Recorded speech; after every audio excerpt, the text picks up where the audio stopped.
everyone, welcome to SP Chemistry classes. Today we will study about heterocyclic compound in organic chemistry.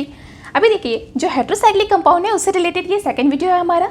इससे पहले वाला जो video है उसमें हमने क्या पढ़ा था, कंपेरेटिवली स्टडी किया था 5 मेंबर्ड हेटेरोसाइक्लिक कंपाउंड्स का, है ना. कौन कौन सा था वो हेटेरोसाइक्लिक जिसका हमने कंपेरेटिवली स्टडी किया था. उसमें सबसे पहला था आपका furan, second pyrrole and third था आपका थायोफीन. तो जैसे हमने वहाँ पे स्टडी किया कंपेयर करते हुए, ठीक है, कॉलम्स बनाए, कॉलम में हमने क्या किया, कंपेयर करते हुए स्टडी किया. एंड द मोस्ट इंपॉर्टेंट हमने फर्स्ट वीडियो में और क्या पढ़ लिया है, नॉमेनक्लेचर, जो इंपॉर्टेंस रखता है किसके लिए, हेटेरोसाइक्लिक कंपाउंड्स के लिए, कि हेटेरोसाइक्लिक कंपाउंड का पर्टिकुलर कैसे हम नॉमेनक्लेचर करते हैं. ये सब तो कॉमन नेम है ना जो हम यूज़ करते हैं, फ्यूरेन, पायरोल, इंडोल, थायोफीन, ये सब कॉमन नेम होता है. लेकिन उसका आयुपेक नेम कैसा है, कैसे हम उसको किस रूल से निकालते हैं, वो सारा हमने डिस्कशन कर लिया है किसमें, फर्स्ट वीडियो में. ठीक है, इस वीडियो में हमें पढ़ना क्या है, यहाँ पे हम पढ़ेंगे क्या, comparatively study of the pyridine, indole and quinoline. तो पिरिडीन, इंडोल और क्विनिलीन जो होता है उसका कंपेरेटिवली स्टडी, कैसे उसको सिंथेसाइज करते हैं, कैसे फिजिकल प्रॉपर्टी में उनका वेरिएशंस होते हैं. साथ ही हमको देखना है क्या, केमिकल रिएक्शन, कौन सा केमिकल रिएक्शन है जो पिरिडीन शो करता है, किसमें इजीली सब्स्टिट्यूशन रिएक्शन होगा, electrophilic substitution, nucleophilic substitution, position क्या होता है इलेक्ट्रोफिलिक एंड न्यूक्लियोफिलिक सब्स्टिट्यूशन का, वो सारे स्टडी करेंगे इसमें. ठीक है, वीडियो लास्ट तक देखना, लाइक करना और शेयर कर देना, है ना. कंटिन्यूसली आपको CSIR नेट का वीडियोस जो है वो मिलते जाएगा साइट्स पे. ठीक, मैं अभी स्टार्ट कर रही हूँ. सबसे पहला तो बेसिक इन्फॉर्मेशन ये बोल सकते हैं, physical property of this compound. The first pyridine के बारे में देखते हैं. तो जो पिरिडीन होता है वो क्या है, 6 मेंबर्ड साइक्लिक हेटेरोसाइक्लिक कंपाउंड्स है जो कि नाइट्रोजन कंटेनिंग है. अगर मैं इनके बॉइलिंग पॉइंट्स का कंपैरिजन करूँ, पहले तो स्ट्रक्चर देख लो बेसिक. ये है आपका पिरिडीन. पिरिडीन में 6 मेंबर रिंग है जो कि एक जो एटम है वो कार्बन को सब्स्टिट्यूट करके लगा हुआ है जो है आपका नाइट्रोजन एटम. इसलिए तो आप बोल रहे हो ना हेटेरोसाइक्लिक, क्योंकि पहले ही हमने डेफिनेशन में देख रखा था ऐसा साइक्लिक कंपाउंड्स जिनमें हेटेरो एटम आ जाते हैं उसको आप क्या बोलते थे, हेटेरोसाइक्लिक कंपाउंड्स बोलते थे. तो यहाँ पे नाइट्रोजन कंटेनिंग है ये. इसके साथ ही इंडोल की बात करें तो इंडोल ऐसा टाइप का ना, इसका स्ट्रक्चर जैसे कि बेंजीन के साथ कोई फ्यूज़ कर दिया है, किसको, फ्यूरेन को. फ्यूरेन के स्ट्रक्चर में निकल पढ़ाया था आपको, तो कैसा था वो, 5 मेंबर रिंग था, बिल्कुल नाइट्रोजन कंटेनिंग 5 मेंबर रिंग था. तो आप ये बोल सकते हो कि इंडोल का फॉर्मेशन कैसे हो रहा है, फ्यूज्ड रिंग, किसका किसका, बेंजीन और आपका फ्यूरेन. वैसे ही ये है आप हमारा क्या, क्विनोलीन. क्विनोलीन में भी 6 मेंबर रिंग है जो कि फ्यूज्ड है किससे, नाइट्रोजन कंटेनिंग 6 मेंबर रिंग से. तो बेसिक स्ट्रक्चर हो गए. ठीक, बेसिक स्ट्रक्चर के बाद हम देखते हैं, कंपेयर करते हुए स्टडी करते हैं. मैंने तो वैल्यू लिख रखा है पर वैल्यू की नीड नहीं होती है एक्चुअली, वो ऐसा कंपेयर करते ही आता है. लेकिन आप अगर कोई AP के एग्जाम्स की प्रिपरेशन कर रहे हैं तो वहाँ पे डायरेक्ट वैल्यू पूछ लिया जाता है. ठीक है, what is the boiling point of this compound, ऐसे डायरेक्ट क्वेश्चन आता है क्योंकि इसमें तो थ्योरेटिकल पूछने वाले हैं इसलिए. तो स्टार्ट कर रही हूँ मैं. बॉइलिंग पॉइंट की बात करें तो बॉइलिंग पॉइंट तीनों में किसकी सबसे ज़्यादा होती है, इंडोल की. इंडोल की बॉइलिंग पॉइंट हाई होता है, आफ्टर दैट क्विनोलीन, और इसके बाद सबसे कम बॉइलिंग पॉइंट जो है वो किसका है, पिरिडीन का. तो वैल्यू आपको दिख रहा है, नोट करते जाइए. फिर डेंसिटी की बात करें तो डेंसिटी में सबसे ज़्यादा जो हाई डेंस्ड होते हैं वो है आपका फिर से कौन सा, इंडोल. इंडोल की डेंसिटी ज़्यादा होती है किनके कंपैरिजन में, क्विनोलीन एंड पिरिडीन. फिर मोलर मास की बात करो तो मोलर मास जो है वो ज़्यादा होता है किसका, लास्ट क्विनोलीन का मोलर मास होता है 129.16 ग्राम पर मोल. इसका होता है 117.15 ग्राम पर मोल और इसका बहुत ही कम है 79.1 ग्राम पर मोल. साथ ही के वैल्यू, pKa वैल्यू जो है वो किससे रिलेटेड है, आपको ब्रोंस्टीन बेस ये सबको डिफाइन कर सकते हैं ना pKa वैल्यू के थ्रू. तो pKa वैल्यू की बात करें तो इसका है 16.2, मतलब सबसे ज़्यादा pKa वैल्यू किसकी होती है, इंडोल की. इंडोल के बाद है आपका पिरिडीन का, और पिरिडीन के बाद सबसे कम जो है वो किसका है, क्विनोलीन. इतना समझ आ गया. इसके साथ ही अब बात करते हैं इंपॉर्टेंट टॉपिक जो बेसिक ही है पर हमें पता होना चाहिए, एरोमेटिसिटी. आपको पता है कि कोई भी साइक्लिक कंपाउंड्स जो हम देखते हैं उनमें 3 कैटेगरीज में उसको डिवाइड करते हैं. एक होता है एरोमेटिसिटी, उसमें एरोमेटिक कंपाउंड्स होते हैं, नॉन एरोमेटिक कंपाउंड्स होते हैं, होमो एरोमेटिक कंपाउंड्स होता है, और क्या होता है आपका हेटेरोमेटिक कंपाउंड्स. तो यहाँ से स्टार्ट करते हैं मैं एरोमेटिसिटी के बारे में कि ये क्या है, एरोमेटिक है या नहीं है. तो सबसे पहले अगर मैं स्ट्रक्चर ड्रॉ करूँ तो स्ट्रक्चर ड्रॉ में कंडीशंस क्या क्या होता है एरोमेटिसिटी के लिए, रिंग को प्लानर होना चाहिए. सबसे फर्स्ट कंडीशन क्या होता है, रिंग कैसा होना चाहिए, प्लानर. तो आपको दिख रहा है ये कि रिंग कैसा है, प्लानर है. अब प्लानरिटी कैसे चेक करते हो आप, अगर सारे के सारे कार्बन्स जो भी हमारे पास एटम्स हैं वो sp2 हाइब्रिडाइज्ड है या sp हाइब्रिडाइज्ड है, तभी आप उसको क्या बोलोगे, प्लेनर है ना। sp2 हाइब्रिडाइज्ड है या फिर sp हाइब्रिडाइज्ड है, तभी आप उसको क्या बोलते हैं, प्लेनर। क्योंकि sp3 हो जाता है तब तो वो आउट ऑफ प्लेन चला जाएगा। sp3 होने से आउट ऑफ प्लेन चला जाता है ना, प्लेनारिटी खत्म हो जाती है। तो ये दो कंडीशन होनी चाहिए प्लेनर होने के लिए। तो हाँ बिल्कुल दिख रहा है मुझे, बेसिक से जा रही हूँ मैं। यहाँ पे अगर मैं बात करूँ तो सब यहाँ पे सारे जो है वो sp2 हाइब्रिडाइज्ड है, ये भी sp2 हाइब्रिडाइज्ड है, डबल बॉन्ड्स sp2 हाइब्रिडाइज्ड, क्योंकि यहाँ पे सारे जो है वो sp2 हाइब्रिडाइज्ड में है। दैट्स व्हाई आप बोल सकते हो कि ये कैसा है, प्लेनर है। फर्स्ट थिंग तो ये हो गया। उसके बाद हमें क्या देखनी होती है एरोमेटिसिटी के लिए, एक तो प्लेनर होनी चाहिए, साइक्लिक हो, साइक्लिक तो दिख ही रहा है आपको। उसके साथ साथ हकल रूल्स को फॉलो करें। एंड हकल रूल्स क्या बोलते हैं, 4n+2 पाई इलेक्ट्रॉन सिस्टम उसके पास होना चाहिए। 4n+2 पाई इलेक्ट्रॉन सिस्टम होना चाहिए। तो पाई इलेक्ट्रॉन सिस्टम आप काउंट कर लो, 1, 2 एंड 3। ये कैसा है, 3 पाई इलेक्ट्रॉन सिस्टम है, या हम बोल सकते हैं 3 पाई बॉन्ड्स है इसमें। तो टोटल है 6 पाई इलेक्ट्रॉन सिस्टम। आपका जो पेरिडीन है वो है आप 6 इलेक्ट्रॉन पाई सिस्टम। 6 इलेक्ट्रॉन पाई सिस्टम बिल्कुल फॉलो कर रहे हैं इसको, है ना। फॉलो कर रहे हैं कैसे, 4n+2 = 6। तो n की वैल्यू क्या आ जाएगी, यहाँ से n का वैल्यू आ जाएगा 1, n का वैल्यू 1। तो यहाँ पर बोल सकते हैं आप ये हकल रूल्स को फॉलो करता है। क्योंकि ये हकल रूल्स को फॉलो करते हैं, 6 पाई इलेक्ट्रॉन सिस्टम है, दैट्स आप बोल सकते हो कि दिस कंपाउंड इज एरोमेटिक।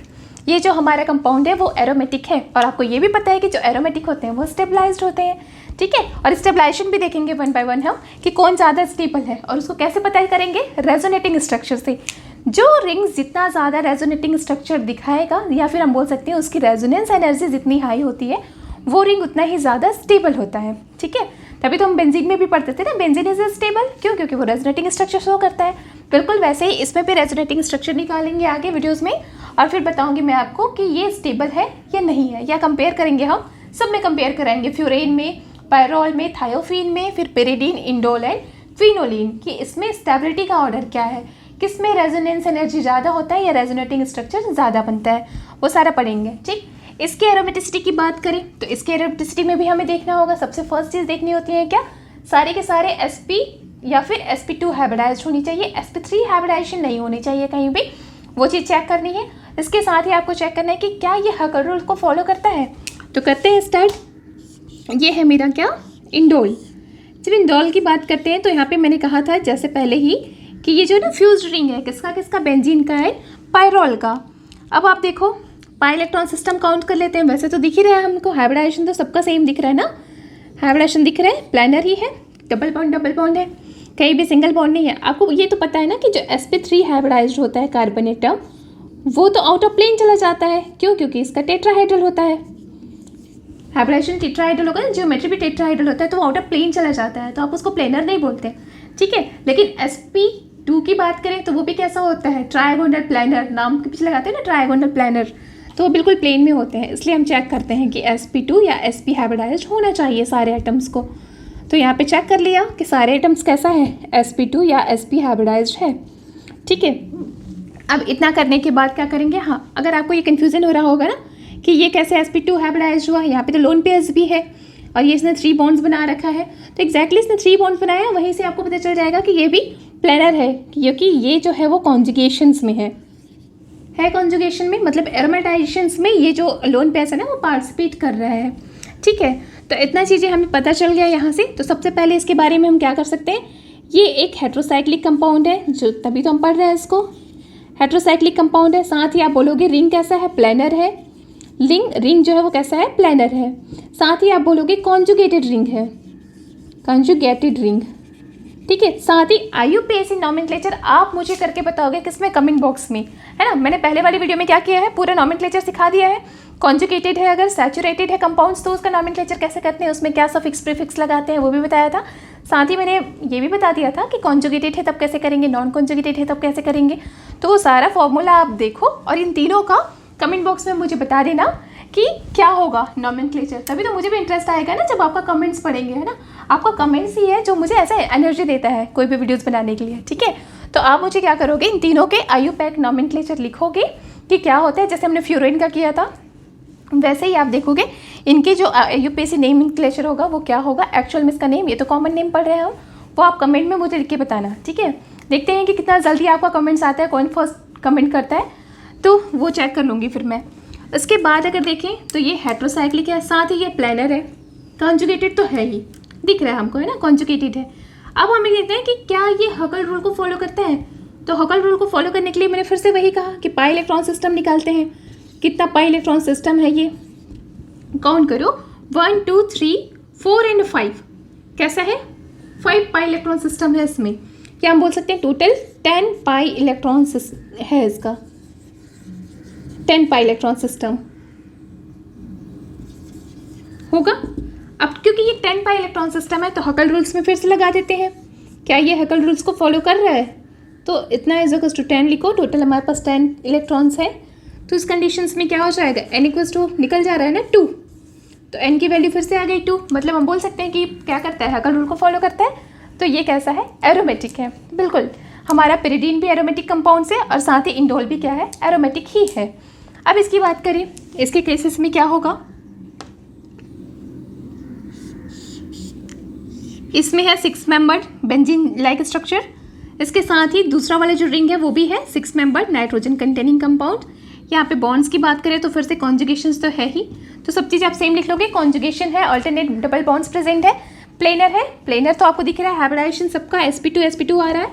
इसके साथ ही अगर एक और बात करते हैं कि इसमें पाई इलेक्ट्रॉन सिस्टम, तो अब एक यहाँ पे क्वेश्चन आएगा कि हम इसके तो पाई इलेक्ट्रॉन सिस्टम को काउंट किए थे, इसका क्यों नहीं कर रहे हैं ना। यहाँ भी आपका पाई इलेक्ट्रॉन सिस्टम की बात करूँ ना तो यहाँ पे 10 ही है, 10 पाई इलेक्ट्रॉन सिस्टम ही है ये, क्यों। और इसको भी मैंने क्या लिखा था, ये भी कैसा था, 10 पाई इलेक्ट्रॉन सिस्टम।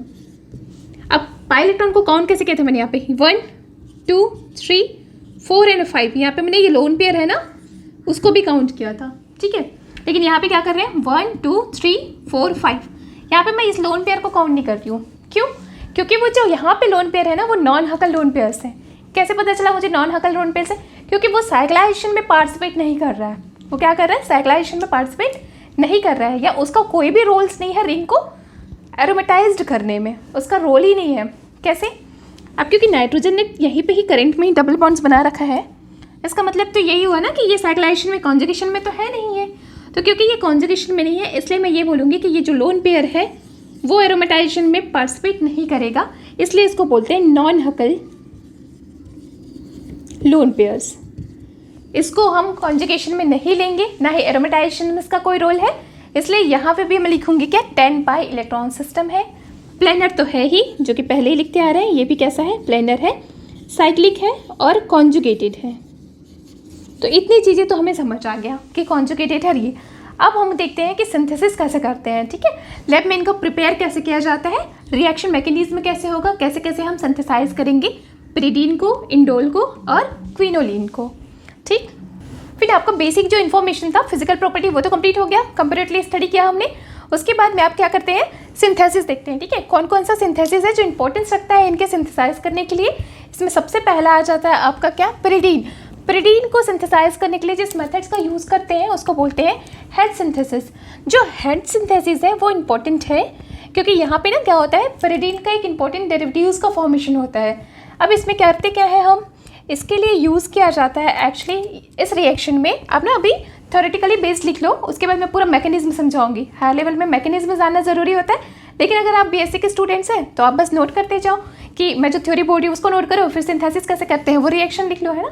लेकिन मैकेनिज्म आपको आना चाहिए, जो मैं अभी डिटेल में कराऊंगी आगे, ठीक है। लेकिन अभी हम क्या करते हैं, सिंपल देखते हैं कि कैसे सिंथेसाइज करते हैं हम। बेसिकली एक रिएक्शन देख लेते हैं। तो जो पिरिडीन है उसको सिंथेसाइज करते हैं हैंड सिंथेसिस मैकेनिज्म से। और यहाँ पे करता क्या है, जो हैंड सिंथेसिस है उसमें कंडेंसेशन कराया जाता है, किसका, एल्डिहाइड का। This is the condensation of aldehyde in the presence of 2 equivalent of EAA and ammonia. 2 equivalent EAA लेते हैं और साथ ही जो एल्डिहाइड है उसका कंडेंसेशन कराते हैं in the presence of ammonia. जब ये रिएक्शन कराई जाती है तो एक डेरिवेटिव्स फॉर्म होता है, किसका, पिरिडीन का। This derivatives is called a dihydropyridine derivatives. और इसी डेरिवेटिव्स की फर्दर रिएक्शन कराई जाती है HNO3 से, तो फिर पिरिडीन का फॉर्मेशन हो जाता है। अभी आप एक क्वेश्चन आता है कि what is the EAA, is very important ना।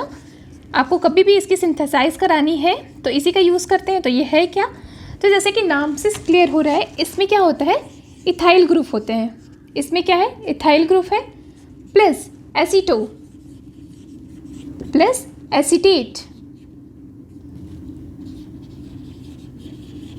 ये 3 ग्रुप होते हैं इसमें। दैट्स व्हाई इसको बोलते हैं EAA, एथाइल।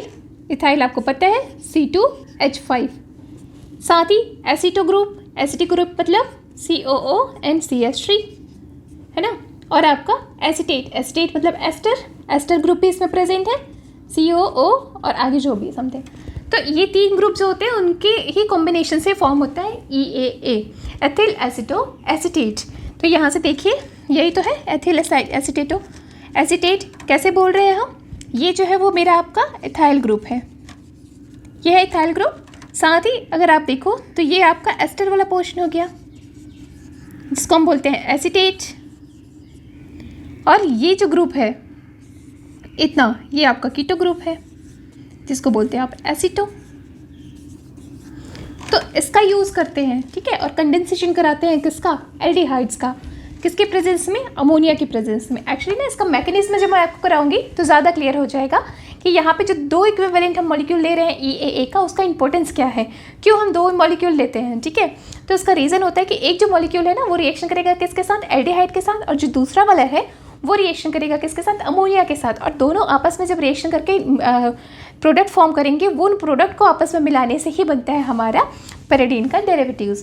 तो इतना चीज़ें आपको पता होना चाहिए, ठीक है। इसका मैकेनिज्म भी करेंगे, पूरा डिटेल में करेंगे, कैसे कैसे ड्राइविंग फोर्स लगता है, क्या अप्रोचेस होते हैं, क्या रोल है यहाँ पे अमोनिया का, वो सारा चीज़ें देख लेंगे। उसके बाद जो सेकंड है आपका इंडोल।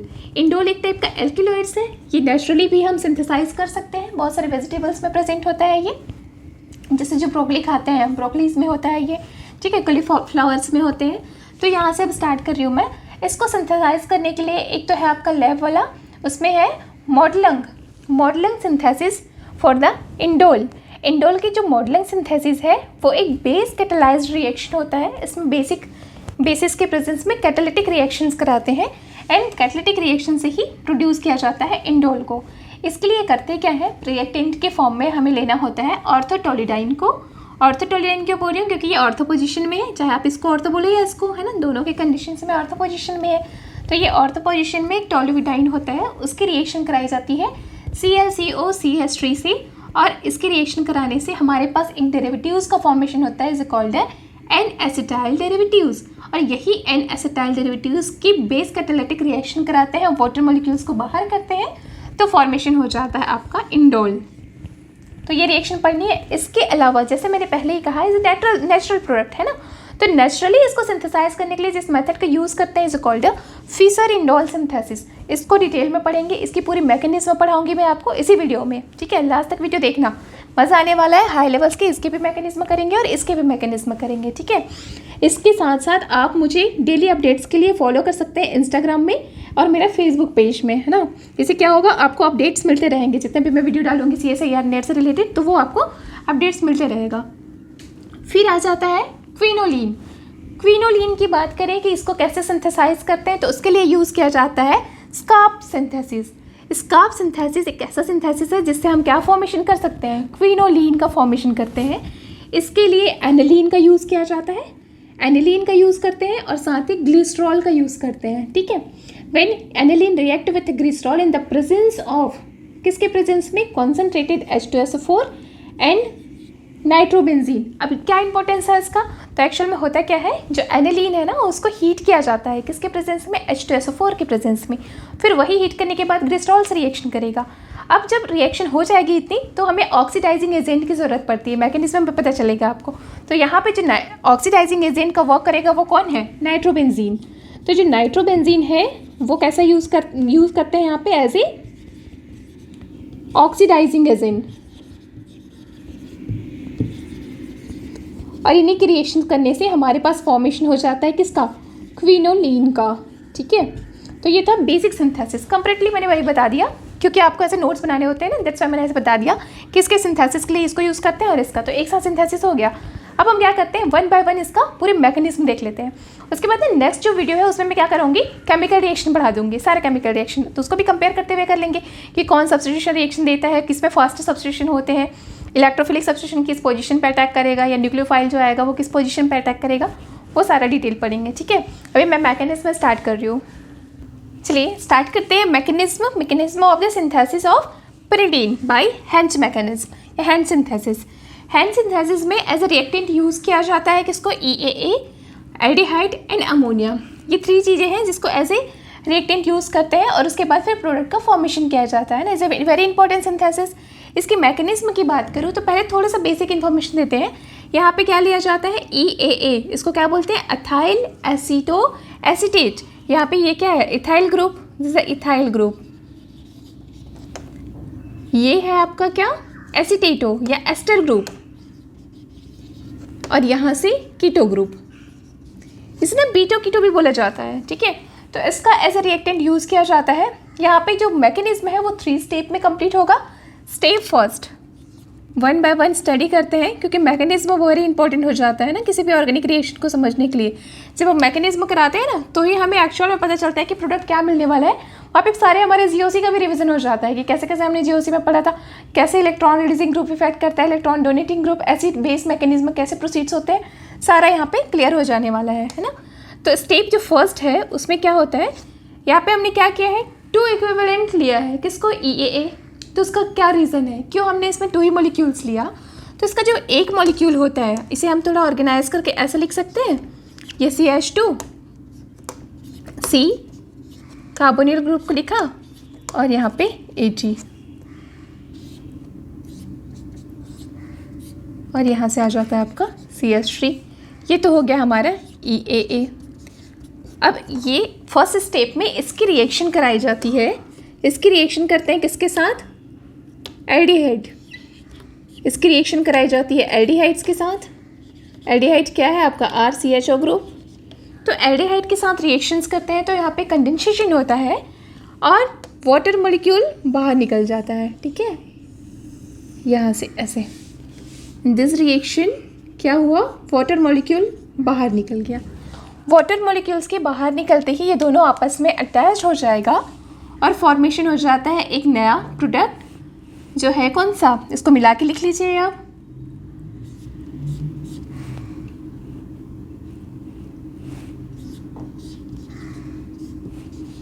और यहाँ से आपका ग्रुप।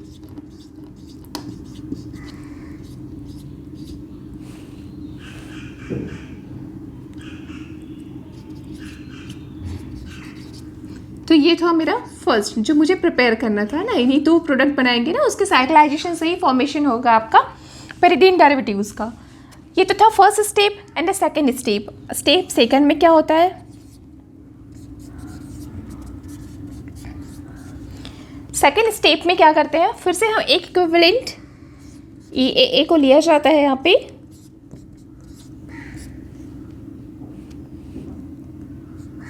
ये तो था बेसिक कंडेंसेशन। इसको ना थोड़ा छोटा लिखना पड़ेगा मुझे क्योंकि यहाँ पे मैं पूरी मैकेनिज्म डील करूँगी कि कैसे रिएक्शन करता है वो अमोनिया के साथ।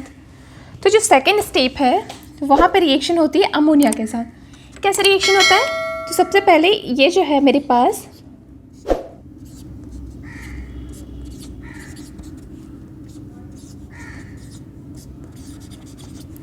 इससे रिएक्शन करता है अमोनिया। अब ना सबसे कभी भी किसी की रिएक्शन कराते हो तो देखना चाहिए हमें कि क्या ड्राइविंग फोर्स है, किस रीज़न से वो रिएक्शन प्रोसीड्स होगा। ठीक है, तो यहाँ पे आपको क्या दिख रहा है, अमोनिया लिया मैंने और अमोनिया के पास है क्या, लोन पेयर। लोन पेयर को ऐसे कैसे आप कंसिडर कर सकते हैं, नेगेटिव चार्ज। तो ऑलवेज अगर ये इसके पास लोन पेयर है तो ये कहाँ पे अटैक करना चाहेगा, आपको पता है ना कि हम कभी भी ऑर्गेनिक रिएक्शंस पढ़ते हैं तो हमें पता है कि जो न्यूक्लियोफाइल है वो उसी जगह पे अटैक करता है जहाँ पे क्या हो, पॉजिटिव चार्ज हो या इलेक्ट्रॉन डेफिशिएंट हो, क्योंकि वो न्यूक्लियोफाइल है, न्यूक्लियस लविंग ग्रुप है। वैसे ही जो इलेक्ट्रोफाइल है, क्योंकि इलेक्ट्रोफाइल में पॉजिटिव चार्ज होता है अपने आप में, तो वो कहाँ पे अटैक करता है, जहाँ इलेक्ट्रॉन रिच हो। ठीक है, तो क्योंकि यहाँ पे नाइट्रोजन के पास ये कैसा है, इलेक्ट्रॉन रिच स्पीसीज है, इसको आप बोल सकते हो ये क्या है, इलेक्ट्रॉन रिच है। तो ये वहीं पे अटैक करेगा ना जहाँ पे क्या हो, इलेक्ट्रॉन डेफिशिएंट हो। अब यहाँ ना आपको सर्च करनी कि कहाँ पे इलेक्ट्रॉन डेफिशिएंट है। आपको 2 जगह दिख रहा होगा, 2 कार्बन्स दिख रहे होंगे जहाँ पे ये अटैक कर सकता है क्योंकि वो इलेक्ट्रॉन डेफिशिएंट है। फर्स्ट ये वाला एंड सेकेंड ये 2 पोजीशन है जहाँ पे ये अटैक करने की पॉसिबिलिटीज़ है। क्यों? क्योंकि ये इस कार्बन के साथ ना मोर इलेक्ट्रोनेगेटिव एटम है, तो ऑब्वियस इस कार्बन का क्या है, इलेक्ट्रोनेगेटिविटी, इलेक्ट्रॉन डेफिशिएंट हो गया है। ये यहाँ से इसके इलेक्ट्रॉन को ये ले रहा है, इसलिए ये क्या है, इलेक्ट्रॉन डेफिशिएंट है। तो पॉसिबिलिटीज़ है कि ये जो अमोनिया है वो यहाँ पे अटैक कर सकता है, या फिर ये अमोनिया जो है वो कहाँ पे, यहाँ पे अटैक कर सकता है। 2 पॉसिबिलिटीज़ है हमारे पास। हमेशा बनाया करो, ऐसा सोचा करो, ठीक है? क्योंकि ऑर्गेनिक ऐसे ही सीखेंगे हम धीरे धीरे मैकेनिज्म करके कि कैसे पॉसिबिलिटीज़ है और कहाँ पे जाएगा, ठीक। अब मुझे डाउट होता है कि मेरे पास है अमोनिया, इसके लिए 2 पोजीशन है अटैक करने का। ये भी इलेक्ट्रॉन डेफिशिएंट है, पार्सली पॉजिटिव चार्ज है इस पर भी, और इसमें भी पार्सली पॉजिटिव चार्ज है। ये भी इलेक्ट्रॉन डेफिशिएंट है, ये भी इलेक्ट्रॉन डेफिशिएंट है। पर ज़्यादा कौन इलेक्ट्रॉन डेफिशिएंट है? ज़्यादा जो इलेक्ट्रॉन डेफिशिएंट होगा या जिसके पास ज़्यादा इलेक्ट्रॉन की कमी होगी वहीं पे आके जल्दी अटैक करेगा अमोनिया, क्योंकि उसके पास लोन पेयर है। तो अब आप मुझे थोड़ा सा जीओसी लर्न करो, ठीक है? जीओसी में हम क्या पढ़ते थे? जीओसी में पढ़ते थे कि ये कैसा है, प्लस आई ग्रुप है। प्लस आई ग्रुप है मतलब हम बोल सकते हैं कि इलेक्ट्रॉन रिलीजिंग है ना। लेकिन ये वाला जो ग्रुप है वो क्या है, O R group. O R group को किस कैटेगरी में रखते थे आप? Plus R group. और ये ज़्यादा इलेक्ट्रॉन को डोनेट कर सकता है। ऐसे कंडीशन में आप बोल सकते हो कि दिस द स्ट्रॉन्ग, ये जो है वो कैसा है, स्ट्रॉन्ग इलेक्ट्रॉन रिलीजिंग ग्रुप। क्योंकि ये स्ट्रॉन्ग इलेक्ट्रॉन रिलीजिंग ग्रुप है तो ये कार्बन पे डेफिशिएंसी कम हो जाएगी, बहुत ज़्यादा डेफिशिएंट नहीं होगा। कैसे? ये यहाँ से खींचेगा, ठीक है, ऑक्सीजन ने अपना इलेक्ट्रॉन तो ले लिया, लेकिन फिर यहाँ पे जो इलेक्ट्रॉन डेफिशिएंसी आई थी उसको ये तो फुलफिल कर दे रहा है ना, ये ज़्यादा इलेक्ट्रॉन डोनर है, वो भी रेजोनेंस में इलेक्ट्रॉन देता है तो ज़्यादा अच्छे से देता है इलेक्ट्रॉन। तो यहाँ से इलेक्ट्रॉन डेफिशिएंसी तो इसकी ख़त्म हो जाती है। मतलब आपको एक चीज़ समझ आता है कि पहले हमें लग रहा था कि 2 पॉसिबिलिटीज़ है इसकी अटैक करने की, लेकिन क्योंकि यहाँ पे अटैच्ड है strong electron releasing group, that's why ये वाला पोजीशन तो हो गया ख़त्म, क्योंकि यहाँ अब इलेक्ट्रॉन डेफिशिएंसी ज़्यादा नहीं है। तो इससे मुझे क्लियर हो गया कि ये जो आने वाला अमोनिया है वो अटैक करेगा किस पोजीशन पे, यही पोजीशन पे। क्लियर है इतना? तो देखो, जैसे ही हमने अटैक कराया क्या बन गया मेरे पास, जैसे ही अटैक हुआ ये तो था ऐसे, ये वही हो जाएगा, इधर कोई चेंजेस आया नहीं है, है ना। चेंजेस आई है इस कार्बन के पास, यहाँ से आके अटैच हो गया। कौन अटैच हुआ है? हमारा अमोनिया, NH NH और ये NH, ठीक है। साथ ही इसके पास था क्या, ऑक्सीजन और CH3 ग्रुप। इतना क्लियर हुआ? अब आप मुझे बताओ कि जैसे क्या होगा, इसने ना यहाँ अटैक किया तो कार्बन ने बना लिया 5 बॉन्ड्स। कार्बन 5 बॉन्ड बनाता नहीं है तो क्या होगा, ड्राइविंग फोर्स लगेगा कि यहाँ इसने ऐसे अटैक किया तो यहाँ से ये इलेक्ट्रॉन इसमें चला जाएगा और ऑक्सीजन पे आ जाएगा 1 नेगेटिव चार्ज। इतना तो समझ आता है हमें, ठीक है। अब होगा क्या, यहाँ पे क्या हो रहा है, ऑक्सीजन पे 1 नेगेटिव चार्ज और नाइट्रोजन पे है 1 positive charge. Negative charge positive charge है, चार्ज स्पीसीज बहुत ज़्यादा नहीं होते, वो आपस में बॉन्ड बना लेते हैं या फिर कुछ ऐसा रीऑर्गेनाइज होते हैं कि थोड़ी ज़्यादा स्टेबिलिटी को वो ले ले, ठीक है। तो इस कंडीशंस में होगा क्या, यहाँ से ना एक हाइड्रोजन जो है वो H+ के फॉर्म में रिमूव हो जाएगा। यहाँ से 1 हाइड्रोजन H+ के फॉर्म में रिमूव होगा और इसके पास आके अटैच हो जाएगा। तो नेक्स्ट स्टेप में जो बनने वाला है वो है क्या, CH2C। इसको वैसे ही लिख देते हैं, इधर ज़्यादा चेंजेस हो नहीं रहा है, जो हो रहा है हमारे पास जो भी प्रॉब्लम्स आ रही है वो यहाँ पे है। तो यहाँ से अब हो जाएगा NH2 क्योंकि एक हाइड्रोजन बाहर निकला H+ के फॉर्म में और वही इधर आके इसके साथ अटैच हो गया, यहाँ पे बन जाता है OH और ये है आपका CH3 ग्रुप। अब एक और चीज़ है जो हम ऑर्गेनिक केमिस्ट्री में पढ़ते हैं कि सिंगल कार्बन एटम पे एसिड और बेस एक साथ नहीं रह सकते हैं, वो अनस्टेबिलिटी को बढ़ाता है। और आपको पता है कि ऑर्गेनिक केमिस्ट्री में हमेशा से हम क्या पढ़ते हैं, वही प्रोडक्ट का फॉर्मेशन होता है जो क्या हो, स्टेबल हो। और ये सारे कंपाउंड जो है ना वो अपने स्टेबिलिटीज़ के लिए ही रिएक्शन कंटिन्यूसली करते रहेंगे, ठीक है। अब क्योंकि एक ही कार्बन है मेरे पास और उसी कार्बन में एक है आपका बेसिक और एसिडिक दोनों ग्रुप हैं, तो ये बहुत अनस्टेबलाइज हो जाता है। ऐसे कंडीशन में होगा क्या, इसने ओपन करके लिख लो, इस कंडीशन में अब होगा क्या, यहाँ से हाइड्रोजन जो है वो अपना इलेक्ट्रॉन्स देगा इसको और H+ के फॉर्म में बाहर निकलेगा, H+ के फॉर्म में बाहर निकलेगा, ठीक है। और जैसे ही अपना इलेक्ट्रॉन इसको दिया ये भी बाहर OH के फॉर्म में। मतलब आपको समझ आ गया कि यहाँ से H2O रिमूव हो जाएंगे और रिएक्शन जो है वो थोड़ा ज़्यादा स्टेबल कंपाउंड्स का फॉर्मेशन हो जाएगा। अब फिर बनता क्या है हमारे पास, ये तो था C ये H C double bond O E T, ये ऊपर वाले ग्रुप हो गए। ये यहाँ पे है, मतलब यहाँ पे अभी डबल बॉन्ड्स आ गया। ये कार्बन एटम से अटैच है आपका NH2 group and CH3 group. इतना क्लियर हुआ? बस इतना बन गया। यही है हमारा क्या, सेकंड प्रोडक्ट। तो दो चीज़ें हमको मिल गई। पहला हमने क्या किया, थोड़ा सा रिकॉल कर लो। सबसे पहले हमने EA का रिएक्शन कराया था एल्डिहाइड के साथ। एल्डिहाइड का कंडेंसेशन हुआ, वाटर मॉलिक्यूल्स बाहर निकला और फर्स्ट प्रोडक्ट हमें मिल जाता है। ठीक है। सेकेंड स्टेप में हमने सेम उसी चीज़ का रिएक्शन कराया अमोनिया के साथ। अमोनिया के साथ रिएक्शन करने के बाद ये मिला। अब क्या करेंगे हम आगे, जो थर्ड स्टेप है उसमें ये जो सेकेंड प्रोडक्ट है ये फर्स्ट प्रोडक्ट, दोनों के आपस में साइक्लाइजेशन कराएंगे। एंड जो साइक्लाइजेशन रिएक्शन उसमें अपना साइक्लाइजेशन होता है, उसके बाद फिर पेरिडीन डेरिवेटिव्स का फॉर्मेशन हो जाएगा। इतना क्लियर है? थर्ड स्टेप में लिख रही हूँ। यहाँ पे कोई डाउट्स है क्या रिएक्शन करने में? कोई डाउट्स नहीं आना चाहिए, बहुत इजी वे में समझाया गया है तो फिर बन जाएगा। फिर आगे होगा क्या, मेरे यहाँ पे लिख रखा है जिससे थोड़ा सा हमारा टाइम सेविंग हो जाए और आप नोट कर सको अच्छे से, है ना। ऐसे में वो लिखने में बहुत ज़्यादा टाइम चला जाता है, पर मैं एक्सप्लेन पूरा करूँगी। अब क्या होगा, ये मेरा प्रोडक्ट था जो कि मैंने क्या बनाया था सेकेंड स्टेप में, और ये था फर्स्ट स्टेप में बना हुआ प्रोडक्ट। ठीक है, मैंने पहले ही बताया था दोनों प्रोडक्ट बनाने के बाद, और वो बहुत ईजी स्टेप से बन गए थे। ये कैसे बना था, EA की रिएक्शन करा दिया था एल्डिहाइड से, और इसको बनाने के लिए हमने क्या किया था, अमोनिया से रिएक्शन कराया था। ठीक है, अब दोनों में साइक्लाइजेशन होता है। अब साइक्लाइजेशन के लिए ड्राइविंग फोर्स कैसे होगा साइक्लाइजेशन, तो होता क्या है यहाँ पे, ये जो अमोनिया है हमारे पास, इसमें है लोन पेयर्स। ये अपना लोन पेयर्स को यहाँ शिफ्ट करता है। लोन पेयर यहाँ शिफ्ट होते ही ये वाला जो बॉन्ड है वो जाता है इस पोजीशन पे, और यहाँ से ये नेगेटिव चार्ज के फॉर्म में यहाँ पे होगा। ठीक है, ऐसे साइक्लाइजेशन होना स्टार्ट हो रहा है ना।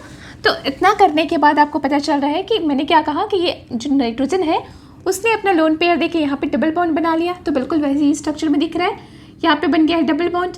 अब यहाँ पे डबल बॉन्ड बन गया, और यहाँ का जो डबल बॉन्ड था वो यहाँ अटैक करके एक नया बॉन्ड का फॉर्मेशन किया। यहाँ पे एक नया बॉन्ड का फॉर्मेशन हुआ है। ठीक है, और नेगेटिव चार्ज अब क्या क्या कैसे कैसे होगा, यहाँ से क्योंकि इलेक्ट्रॉन्स उसने इस टाइम में दे दिया था, यहाँ से इसकी स्टेबिलिटी अच्छी है ना, इसके कारण से रेजोनेंस से ये स्टेबल है, तो यहाँ से इसकी स्टेबिलिटी अच्छी है तो ये यहीं पे रहेगा। और साथ ही क्योंकि नाइट्रोजन ने अपने लोन पेयर्स डोनेट करके 4 बॉन्ड्स बना रखे हैं, 1 2 3 4, तो जैसे ही नाइट्रोजन 3 से ज़्यादा बॉन्ड बनाता है उसके पास आ जाता है पॉजिटिवली चार्ज। इतना क्लियर हो गया हमें। ठीक है, यहाँ तक अब कोई भी डाउट्स नहीं है, सिंपल साइक्लाइजेशन ही हो रहा है, इलेक्ट्रॉन्स का मोमेंट्स हो रहे हैं, एरो के थ्रू आपको समझ आ रहा है वो चीज़ें। अब क्या होगा, इतनी चीज़ें तो समझ आई हमें, है ना। अब होता क्या है एक्चुअल में, क्योंकि नाइट्रोजन मोर इलेक्ट्रोनेगेटिव एटम है, पहले से जानते हैं हम GOC से। अगर ये मोर इलेक्ट्रोनेगेटिव एटम है तो जैसे ही उसके पास पॉजिटिव चार्ज आता है वो बिल्कुल अनस्टेबल हो जाता है, उसको इलेक्ट्रॉन चाहिए ही चाहिए। ठीक है, तो ये जो पॉजिटिव चार्ज है उसको हटाने के लिए क्या करेगा, ये यहाँ से इलेक्ट्रॉन्स ले लेगा ऐसे। इस पॉजिटिव चार्ज को हटाने के लिए ये या इस जो हमारा डबल बॉन्ड है वहाँ से इलेक्ट्रॉन्स ले लेता है। इलेक्ट्रॉन लेते ही अब यहाँ पे कार्बन के पास तो 3 बॉन्ड्स हो गए, इसलिए ये वाला बॉन्ड यहाँ पे शिफ्ट होगा, और यहाँ से H+ जो है वो रिमूव होता है H+ के फॉर्म में, और ये H+ यहाँ पे जाके शिफ्ट हो जाएगा। ये वाला H+ है ना, यहाँ से ये H+ जनरेट होता है और यही H+ यहाँ जाके शिफ्ट हो जाता है।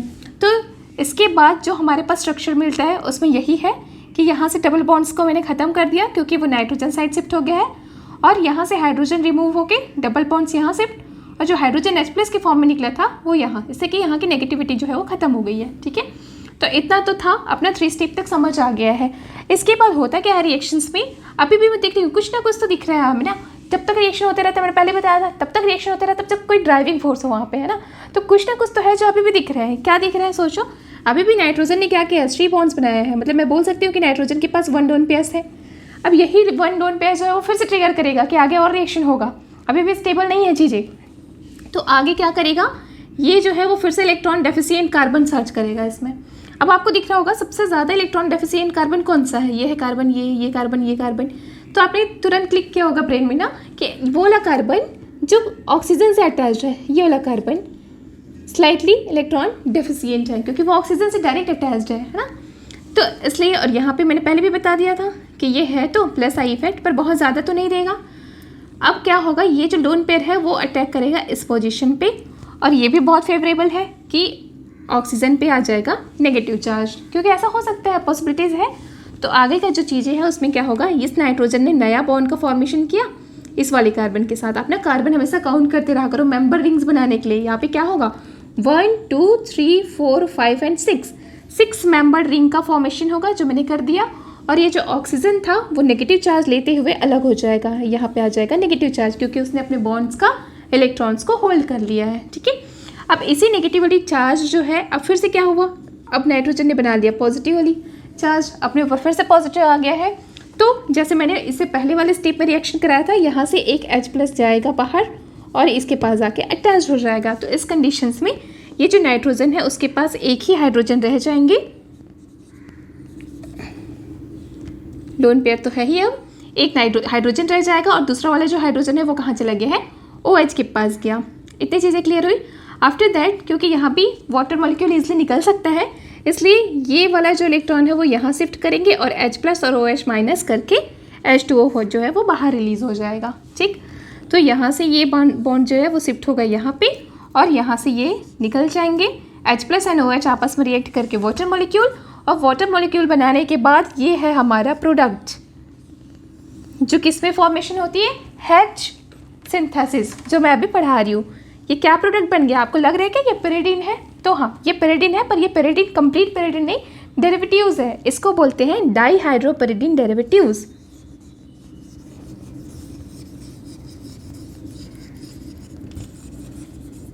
डेरिवेटिव्स, और इसी की डायरेक्ट फॉर्म में रिएक्शन करा दिया जाए और रिएक्शन करा के बस उसको एरोमेटाइज्ड करनी है ना, क्योंकि पहले भी पता है आपको pyridine is aromatic compounds and planar. ये जो डेरिवेटिव्स है वो ना ही तो एरोमेटिक है और ना ही प्लेनर है। कैसे पता चला प्लेनर नहीं है? क्योंकि ये वाला जो कार्बन है वो अभी भी कैसा है, sp3 हाइब्रिडाइज्ड है। क्योंकि sp3 हाइब्रिडाइज्ड है तो ये प्लेनर तो है नहीं, ओनली साइक्लिक है। तो अब वो ना प्लेनारिटी के लिए या फिर हम बोल सकते हैं एरोमेटाइजेशन के लिए क्या होता है, आगे शिफ्टिंग होती है और रिएक्शन होता है किससे, HNO3 के साथ रिएक्शन कराते हैं, तो फिर जो हमारा बनता है इज कॉल्ड पेरिडीन। तो ये थी हमारा सिंथेसिस, किसका सिंथेसिस, पेरिडीन का। ठीक है, होप आपको ये मैकेनिज्म बहुत अच्छे से समझ आया होगा। स्टेप बाय स्टेप हमने पढ़ाया, 3 स्टेप में मैकेनिज्म कंप्लीट होता है। इसको लर्न भी करो आप, है ना, जितना ज़्यादा आप रिकॉल्स करोगे इतने जल्दी रिमेंबर हो जाएगा। इंपॉर्टेंट सिंथेसिस है। इसके बाद में क्या कराती हूँ आपको, सिंथेसिस ऑफ इंडोल। इंडोल में कौन सा, Fischer indole synthesis. Fischer indole synthesis के लिए कौन कौन सा रिएक्टेंट यूज़ करते हैं, उसकी भी ऐसे डिटेल में मैकेनिज्म पढ़ेंगे कि कैसे कैसे होता है। पर किसी भी चीज़ का ये नहीं है कि मैकेनिज्म क्यों पढ़े, हम डायरेक्ट रिएक्शन याद कर लेते हैं। जब आप मैकेनिज्म की प्रैक्टिस करोगे ना, तो कोई भी रिएक्शन देखते ही आप अप्रोच लगा सकते हो कि कहाँ से ड्राइविंग फोर्स है, कैसे कहाँ पे अटैक होगा। छोटे छोटे जो रिएक्शंस होते हैं जो आ जाता है एग्जाम्स में ना, बिल्कुल छोटा सा रिएक्शन जैसे नॉर्मली दे दिया एसिड बेस्ड रिएक्शन टाइप्स कि H+ है तो H+ कहाँ पे अटैक करेगा, OH- है तो वो कहाँ पे अटैक करेगा, कैसे हम ड्राइविंग फोर्स करते हैं, वो सब सीखते हैं हम थ्रू मैकेनिज्म। इसलिए मैकेनिज्म एक बार ज़रूर बना के देखना है। ठीक है, हमने अभी पेरिडीन की सिंथेसिस का कंप्लीट मैकेनिज्म देखा, बिल्कुल वैसे ही अब हमें क्या पढ़नी है, सिंथेसिस ऑफ द इंडोल। वो किस टाइप का इंडोल, फिशर इंडोल सिंथेसिस। ठीक है, तो जो फिशर इंडोल सिंथेसिस है उसमें एज अ रिएक्टेंट किसका यूज़ किया जाता है, इसमें हम यूज़ करते हैं आपका फेनिल हाइड्राजीन। उसकी रिएक्शन कराई जाती है किसी कार्बोनिल कंपाउंड से, और मीडियम कैसे लेते हैं, एसिडिक मीडियम। और आपको एक चीज़ और पता होना चाहिए कि सॉल्यूशन का रूल्स क्या होता है ना, तो वो ना अभी मैं मैकेनिज्म करते करते आपको बताती हूँ कि सॉल्यूशन का अगर मैंने एसिडिक मीडियम लिखा है तो उसका क्या इंपॉर्टेंस है। कभी भी ना जब एसिड बेस रिएक्शन हम पढ़ते हैं तो वहाँ पे क्या बोलते हैं, एसिडिक मीडियम है, मतलब उस सॉल्यूशन में किसका कंसंट्रेशन ज़्यादा है, ऑब्वियस H+ का। तो बार बार रिएक्शंस में जब भी नीड होगी H+ आएगा और वापस जाएगा, यही प्रोसीजर होते रहता है। ठीक है, अगर किसी मीडियम को बोलते हैं कि बेसिक मीडियम में हम रिएक्शन को प्रोसीड्स करा रहे हैं, मतलब वहाँ से OH- जो आयन्स है वो हमको मिलता रहेगा उस सॉल्यूशन से। उस सॉल्यूशन में OH- आयन का कंसंट्रेशन ज़्यादा होता है। तो ये चीज़ें आपको पहले से पता होना चाहिए कि यहाँ पे मैंने एसिडिक मीडियम लिया है, मतलब यहाँ से ये H+ डोनर होगा। पूरे रिएक्शन में जब भी ज़रूरत पड़ेगी H+ की तो हमें वो एसिडिक मीडियम से मिलता जाएगा। ठीक है, अब ना जैसे कि नाम से क्लियर हो रहा है, यहाँ पे मैं बता देती हूँ कि कैसे हम स्ट्रक्चर को ना, एक बार अगर नेम से याद है तो आप स्ट्रक्चर तो अपने आप ड्रॉ कर लेते हो। मैंने कहा यहाँ पे फेनिल लेते हैं और हाइड्राजीन। हाइड्राजीन का मतलब क्या है, 2 नाइट्रोजन कंटेनिंग कंपाउंड है ना, हाइड्राजीन होता है और उसमें फेनिल ग्रुप जुड़ा हुआ है। तो इसका जो स्ट्रक्चर है वो अप्रॉक्स कुछ ऐसा होगा। ये है मेरा फिनाइल ग्रुप, और फिनाइल ग्रुप से ही अटैच होते हैं आपका हाइड्राजीन। ये ठीक है, फिनाइल ग्रुप बना देते हैं कुछ ऐसा। तो ये बन गया मेरा फिनाइल हाइड्राजीन। इसकी रिएक्शन करा दी जाती है किसके साथ, इसकी रिएक्शन कराई जाती है कोई भी कार्बोनिल कंपाउंड्स के साथ, मतलब कार्बोनिल बोल दिया तो ऑक्सीजन होगा ही होगा उसमें। आप या तो एल्डिहाइड ले लो या फिर कीटोन, दोनों ही कार्बोनिल कंपाउंड्स हैं। ऐसे रिएक्शंस कराने से सबसे पहले तो होता क्या है, वाटर मॉलिक्यूल बाहर निकलता है। तो यहाँ से तो चला गया वाटर मॉलिक्यूल, ठीक है। रिएक्शन 1 बाय 1 देखो, अपने आप समझ आएगा। यहाँ से रिमूव हो जाता है water molecule, and water molecules के निकलते ही फॉर्मेशन किसका हो जाएगा, वाटर मॉलिक्यूल्स के निकलते ही जो फॉर्मेशन होगा वो है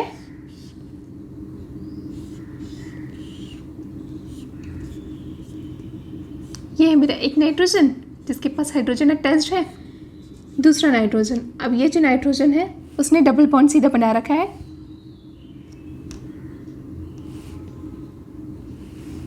कार्बन के साथ, यहाँ से हाइड्रोजन और यहाँ से हो जाएगा आपका H और ये H। इतनी चीज़ें तो हमें पता चल गया कि कैसे कैसे रिएक्शन जो है वो प्रोसीड्स हो रहे हैं, ठीक है। अब होगा क्या, यहाँ पे है लोन पेयर्स, यहाँ पे भी लोन पेयर है ना। आफ्टर दिस रिएक्शन मैंने कहा कि ये जो रिएक्शन है वो कैसा होता है, एसिडिक मीडियम में होगा। क्योंकि मैंने यहाँ पे एसिडिक मीडियम यूज़ किया है इसलिए यहाँ पे क्या लग जाएंगे, पॉजिटिव चार्ज आएगा। अब सोचिए कि वो पॉजिटिव चार्ज किसके पास जाके अटैच होगा, तो यहाँ पे एक आया नया पॉजिटिव चार्ज। अब पॉजिटिव चार्ज कहाँ पे अटैक करता है जाके, जहाँ पे मोर इलेक्ट्रोनेगेटिव हो, है ना। तो इस कंडीशंस में ये अटैच हो गया इस नाइट्रोजन के साथ। फिर हमारे पास जो कंपाउंड्स बनता है वो है ये H तो है इसके साथ, नाइट्रोजन ने डबल बॉन्ड बना रखा है कार्बन से। यहाँ पे एक नया हाइड्रोजन जो एसिडिक मीडियम से आया था वो अटैच हो गया, ये था पहले से ही H और ये H। अब सोचो क्या हो सकता है। अब पहले भी रिएक्शन में थोड़ी देर पहले जब मैकेनिज्म पढ़ा तो हमने यही देखा था कि नाइट्रोजन पे पॉजिटिव चार्ज आ गया है। अब नाइट्रोजन पे जैसे पॉजिटिव चार्ज आता है वो अपने आसपास कोई भी इलेक्ट्रॉन्स दिखता है उसको अपने साइड खींचता है ना। तो ऐसी कंडीशन में क्या करेगा, ये यहाँ का जो पाई इलेक्ट्रॉन है वो अपने साइड अट्रैक्ट करेगा। जैसे ही इसने यहाँ के पाई इलेक्ट्रॉन को अट्रैक्ट किया तो अट्रैक्ट करते ही ये वाला जो इलेक्ट्रॉन्स है वो चला जाएगा यहाँ पे, क्योंकि कार्बन 3 बॉन्ड हो गया ना। फिर तो उस बॉन्ड्स की वैलेंसी कंप्लीट करने के लिए फिर ये अपना जो इलेक्ट्रॉन है वो इसको डोनेट करके H+ के फॉर्म में बाहर हो जाएगा। क्लियर है, मैंने बोला था एसिडिक मीडियम में H+ कभी भी आएगा और जाते रहेगा। तो इस कंडीशन में अब जो मेरे पास बनने वाला है वो हो जाएंगे कैसे, देखो 1 बाय 1 हम किसका फॉर्मेशन कर रहे हैं, इंडोल।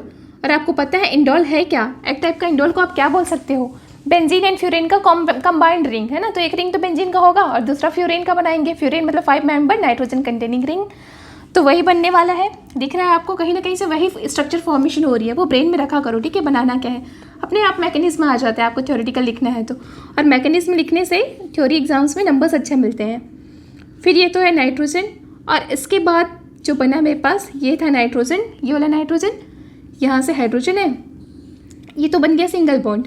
क्यों, क्योंकि इसने अपने इलेक्ट्रॉन ले लिया है ना। लेकिन यहाँ पे फॉर्मेशन हो गई है डबल बॉन्ड्स की, ये हाइड्रोजन, ये वाला हाइड्रोजन, डबल बॉन्ड का फॉर्मेशन हुआ। और ये तो आफ्टर ऑल जब प्रोडक्ट बना वो ये बन गया है, ठीक है। लिखते रहा करो, ठीक है। ये हमारा फर्स्ट हो गया, फिर सेकंड में हमने इतना बना लिया, फिर ये है हमारा थर्ड। अब क्या होगा, 1 बाय 1 बहुत धीरे से समझा रही हूँ मैं। एक्चुअली ना बहुत सारे लोगों ने कमेंट्स किया था मैम बहुत फास्ट पढ़ाते हैं, बहुत फास्ट पढ़ाते हैं। मैं बहुत ट्राई कर रही हूँ कि मैं थोड़ा स्लो पढ़ाऊँ, ठीक है। तो वो चल रहा है। इसके बाद फिर हम क्या करेंगे, यहाँ से देखते हैं फिर से कि क्या पॉसिबिलिटीज़ है, क्या हो सकता है। तो अब क्या होगा, साइक्लाइजेशन। अब होता है पेरिसाइक्लिक रिएक्शन प्रोसीड्स होगा, क्योंकि बिल्कुल वैसा टाइप का हमें कॉम्बिनेशंस दिख रहा है कि पेरिसाइक्लिक रिएक्शंस हो सकते हैं। इसको थोड़ा सा चेंज कर दो, ऐसा भी तो लिख सकते हैं ना। तो होगा क्या, अब पेरिसाइक्लिक रिएक्शंस हो गए, ऐसे में ज़्यादा अच्छे से समझ आएगा। तो पेरिसाइक्लिक कैसे रिएक्शंस हो रहे हैं, देखो यहाँ से अगर मैं देखूँ तो क्या कर सकते हैं इसको, जैसे यहाँ से हम लोग करते थे पेरिसाइक्लिक में 3-3 सिग्मा ट्रॉपी रीअरेंजमेंट, तो उसमें हम देखते थे कि ये वाला ओपन होगा और ये जो 3-3 है वो आपस में साइक्लाइज हो जाएंगे। मतलब ये वाले बॉन्ड यहाँ से साइक्लाइज करेगा, जिससे ये वाला बॉन्ड मूव कर जाएगा यहाँ पे, और ये बॉन्ड्स ब्रेक हो जाएगा और यहाँ पे मूव कर लेगा। ये जो बॉन्ड है वो यहाँ पे चला जाएगा।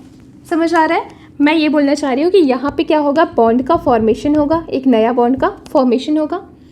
यहाँ पे एक नए बॉन्ड का फॉर्मेशन होगा और ये वाला जो बॉन्ड है वो ब्रेक होगा, यहाँ पे ये ब्रेक होगा और ब्रेक होकर यहाँ पे नए बॉन्ड का फॉर्मेशन होगा।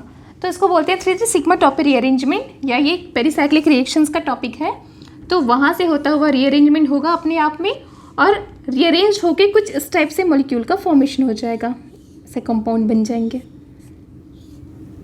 ठीक, इसके लिए ना टेंशन नहीं लेना कि कैसे मैंने बॉन्ड चेंज कर दिया। तो फेनिल ग्रुप है ना, आप कैसे भी लगा सकते हो, आप उसी कंडीशन में करोगे तब भी कर सकते थे। ठीक है, तो इससे प्रॉब्लम नहीं आता है, लेकिन मैं ज़्यादा अच्छे से समझ आएगा इसलिए मैंने ऐसा कर दिया है नंबरिंग करने के लिए। अभी हम क्या करेंगे, बॉन्ड कहाँ कहाँ फॉर्म हुए थे उसका पहले बना लेते हैं। एक बॉन्ड तो यहाँ फॉर्म हुआ, ये हाइड्रोजन हाइड्रोजन। अब ये जो डबल बॉन्ड्स था वो सिंगल बॉन्ड में कन्वर्ट हो गया है सिंगल बॉन्ड में, क्योंकि यहीं से बॉन्ड फॉर्मेशन हुई थी। यहाँ से है आपका नाइट्रोजन ग्रुप जो अब डबल बॉन्ड्स बना लिया है नाइट्रोजन बॉन्ड्स ने ऐसे, और यहाँ से भी डबल बॉन्ड्स में नाइट्रोजन ग्रुप ये होगा। इतना क्लियर समझ आ गया आपको? इतना ही हुआ ना चीज़ें। ये वाली बॉन्ड क्या यहाँ पे, तो मैंने इसे यहाँ रख दिया है, तो यहाँ पे डबल बॉन्ड्स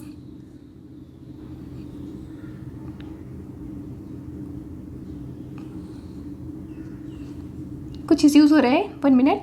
ये वाला जो बॉन्ड है वो यहाँ गया, ठीक है, मैंने एक बॉन्ड फॉर्मेशन किया है। फिर यहाँ पे का जो बॉन्ड है वो इधर गया है, तो यहाँ पे आएगा डबल बॉन्ड एक्चुअली। तो ये डबल बॉन्ड कर लिया, यहाँ से बॉन्ड ब्रेक होकर के यहाँ चला गया। ठीक है, इतना से हमें क्लियर होता है कि अब जो नेक्स्ट जो रिएक्शन है वो ऐसे प्रोसीड्स होंगे। इतना समझ आ गया? इतने स्टेप तक बनने के बाद यहाँ पे 3 सिग्मा टॉपी रीअरेंजमेंट हुआ, या बोल सकते हैं पेरिसाइक्लिक रिएक्शंस हुए। पेरिसाइक्लिक रिएक्शंस के बाद क्या होता है, फर्दर जो हमारे पास सोल्यूशन है एसिडिक मीडियम, वहाँ से H+ आ जाता है। ठीक है, और ये जो H+ है वो अटैक करता है इस वाले नाइट्रोजन के पास। H+ के वहाँ से अटैक करते ही फिर एक नया स्ट्रक्चर का फॉर्मेशन हो जाएगा। किस टाइप का? ये हुआ, यहाँ से डबल बॉन्ड नाइट्रोजन है H, और यहाँ से कार्बन डबल बॉन्ड नाइट्रोजन। इतना था हमारे पास पहले। एक नया H+ आ गया है जो यहीं पे आके अटैच हुआ। तो ऐसे करने से होता क्या है, नाइट्रोजन पे आ गया पॉजिटिव चार्ज, क्योंकि यहाँ पे फर्दर नाइट्रोजन पे पॉजिटिव चार्ज आया है। तो अब इस फिर से एक प्रॉब्लम आ गई ना कि नाइट्रोजन पे पॉजिटिव चार्ज है और यहाँ पे रिंग भी एरोमेटाइज्ड नहीं है।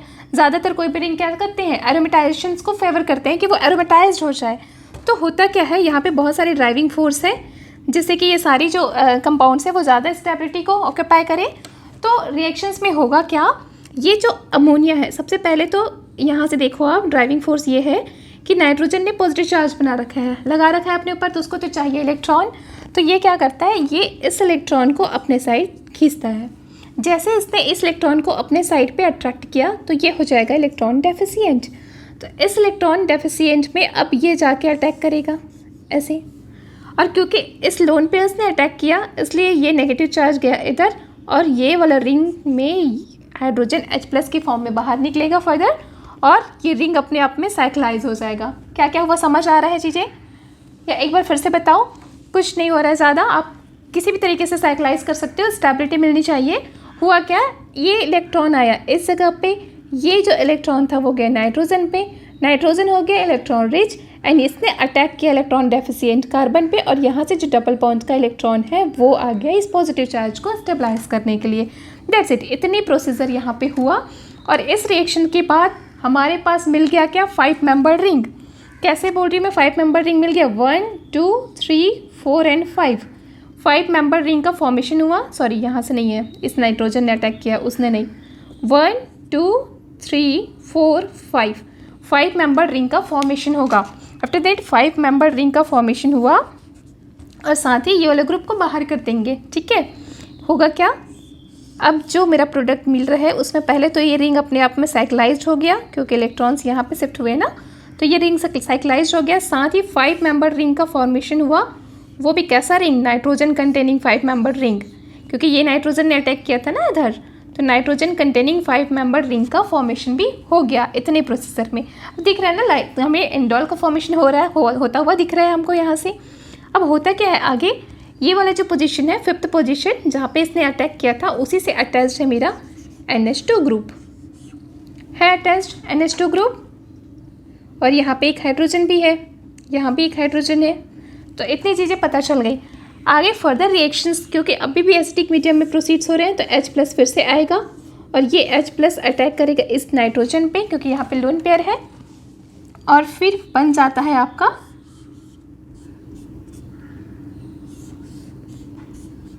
नाइट्रोजन। इसे हाइड्रोजन लगा लेना और यहाँ पे बन जाएगा NH3। और आपको पता है NH3 अपने आप में स्टेबल होता है, तो NH3 स्टेबल है तो वहाँ से इलेक्ट्रॉन लेके निकल सकता है, ठीक है। क्योंकि NH3 स्टेबल है इसलिए वो इस बॉन्ड्स के इलेक्ट्रॉन्स को लेके बाहर रिमूव हो जाएगा। रिएक्शन में NH3 बाहर हो गया तो यहाँ पे क्या चार्ज आ जाएगा, पॉजिटिवली चार्ज। इसी पॉजिटिवली चार्ज को मेंटेन करने के लिए, क्योंकि हमने फिर से H+ लिया था, आप देख रहे होगे पूरे रिएक्शन में जब जब हम H+ ले रहे हैं तो सॉल्यूशन में बार बार H+ निकल भी रहा है, ठीक है। तो क्योंकि यहाँ पे हमने एक H+ ले रखा था, उसको फिर से मेंटेन करनी है तो मुझे फिर से H+ बाहर निकालना होगा। तो होगा क्या अब, क्योंकि यहाँ पे पॉजिटिव चार्ज बन गया है तो ये हाइड्रोजन ऐसे H+ के फॉर्म में बाहर निकलेगा और अपना इलेक्ट्रॉन इधर दे देगा, ठीक।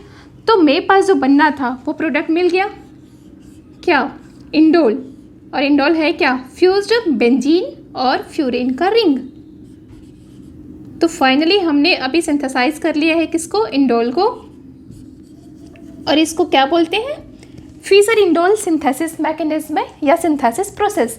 तो आपको पूरा क्लियर हो गया होगा रिएक्शंस कैसे कैसे किया। मैंने जो ब्रॉड समझाना था वो थोड़ा सा बड़ा बड़ा लिख दिया है, बाकी इधर के रिएक्शन तो छोटे से हैं जो आपको पता होता है, ठीक है। तो ये था सिंथेसिस ऑफ इंडोल।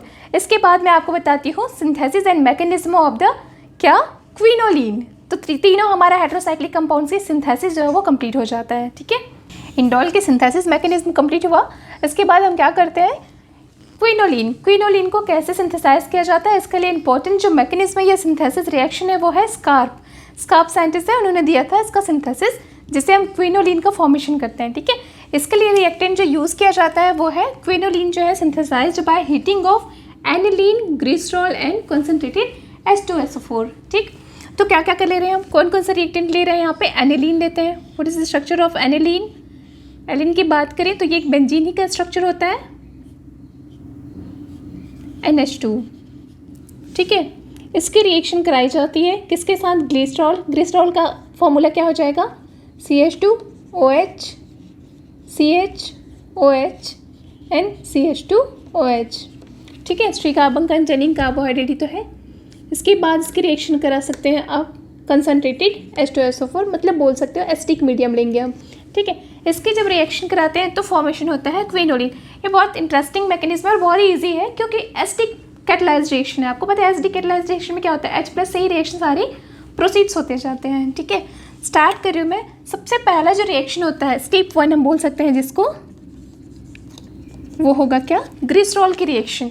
ग्लिसरॉल की रिएक्शन कराई जाती है कंसनट्रेटेड H2SO4 के साथ। तो क्या फॉर्मेशन होगा, ग्लिसरॉल को आप ऐसे लिख सकते हो ना,